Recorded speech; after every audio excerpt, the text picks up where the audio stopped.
అందరికీ నమస్కారాలు. నా పేరు కార్తికేయ. నేను 8వ తరగతిలో చదువుతున్నాను. ఈరోజు నేను శ్రీకృష్ణదేవరాయ ఏకపాత్ర అభినయం చేయబోతున్నాను. అహో దేవదేవ విరూపాక్ష స్వామికి కోటి నమో వాకాలు. మిత్రులారా, పండితులారా, ఆశ్చర్యుల కండి. ఆహా, ఏమది నా దేశము!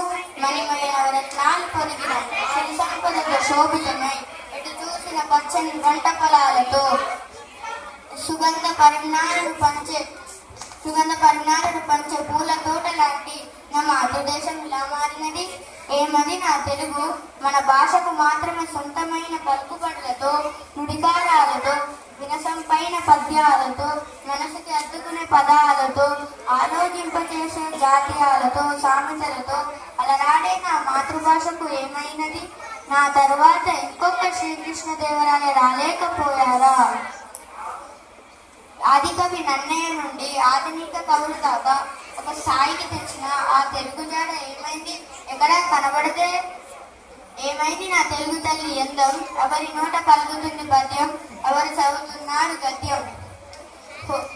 తెలుగు వాడిని కలిపితే వచ్చే హాస్యం ఏది? జానపదుల నోట పలికే సామెతలు ఏమి? ఎక్కడ దాక్కున్నా ఎంతను వెతకాలి, ఎక్కడను వెతకాలి? ఓ వేరే భాష మోజులో పడి నా తెలుగు తల్లి అందం మందగించినదా?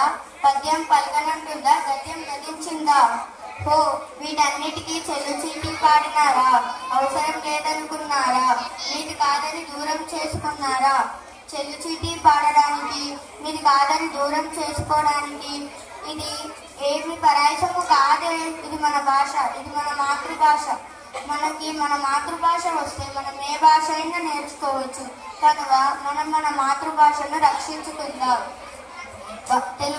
దేశ భాషలందు తెలుగు లెస్స. జై తెలుగు తల్లి, జై జై తెలుగు తల్లి. ధన్యవాదాలు.